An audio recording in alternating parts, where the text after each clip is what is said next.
Hi, this is Sasha from the Autism Helper, and this is a product preview of my time management and waiting visuals. I am super excited about these. There's a ton included for a wide range of skills, for both simple waiting to more advanced time management. There's a lot in here, so I'm excited to show it all. I also have a real video of the products kind of prepped already on the TBT description linked there. So first up are two different versions of a waiting countdown. So these timer pieces are Velcroed here, and this is a nice way to show the passage of time. So whether you're waiting 20 seconds or 5 minutes, you can slowly pace out giving these pieces to show that, hey, when you get all these pieces, waiting is over. Waiting can be really hard, especially when some of our kids don't understand yet what 5 minutes means or 2 minutes means. So this is a nice way to show that. Another twist on this is with this build a clock picture, and there's two different sizes. So you will cut out these pieces and same idea, add the clock pieces as time goes by. So when the clock is completed, like it says on the bottom, we're all done waiting. I love this big size for a group, for even the whole class to show, and then there's a mini one as well that you could keep work one-on-one with the student. So this is a really nice way to show that as we build that clock, waiting is all done. Other variations on this, two different versions of a countdown visual system. So pick the transition, whether it's maybe an undesired transition like working, or a fun one like we're waiting to do something fun or play. We're going to count down, add the buttons here, 5, 4, 3, 2, 1, or with a dry erase marker fill in to show the passage of time until the activity we're waiting for. The two different sizes of a stoplight waiting system. You can Velcro the arrows, put Velcro here, and then move the arrow as we kind of go through the process of waiting. So no, it's not time yet. When we're almost there, you can move it to yellow, and when it's ready to go, maybe ready to transition, ready to do something fun, move it over to the green.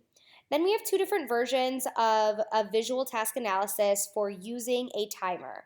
So a lot of our classrooms, we use visual timers like this, or even just a digital timer, but we want to make sure kids know how to use that, not just hand them a timer and expect them to understand what to do.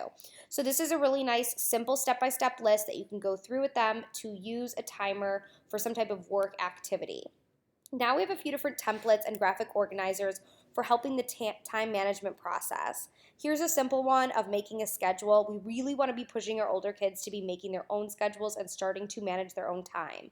Not always us telling them when they have to transition to a new activity, but having them write down what time they should transition to something new, and that they manage it, because that's a really important life skill.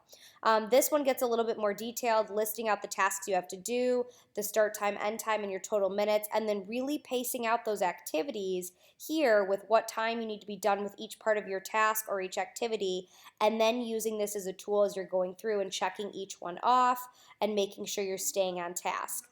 The last one here is, the last section is visual sets and rules and social stories for waiting. So real simple with just a few waiting cues, adding a little more text. I love this wait card that has options of what I can do while I'm waiting. A great one to hand to students while we're in the waiting process. A little bit more language, and then a lot more language versions of visual social stories of what we do when we wait. Great to review and practice before a waiting activity or a time to wait is coming up. Here is a choice board for picking how to wait. So a lot of our kids obviously like being in control, like making choices, like having freedom, just like you and I. So this is a nice way to give them choices, but make sure that all of those choices are expected behaviors. So you can pick how you want your hands. Your hands can be folded by your side or in your lap. You pick. I like this laminated with a dry erase marker, having the child pick, how do you want your hands, how do you want your body, how do you want your mouth? Okay, that's how you're going to wait. Here's a waiting choice board that you can set up with a few different options so students can pick an activity to do while you're waiting. And yeah, that's it. So tons included, lots of variety. I'm super excited about this set.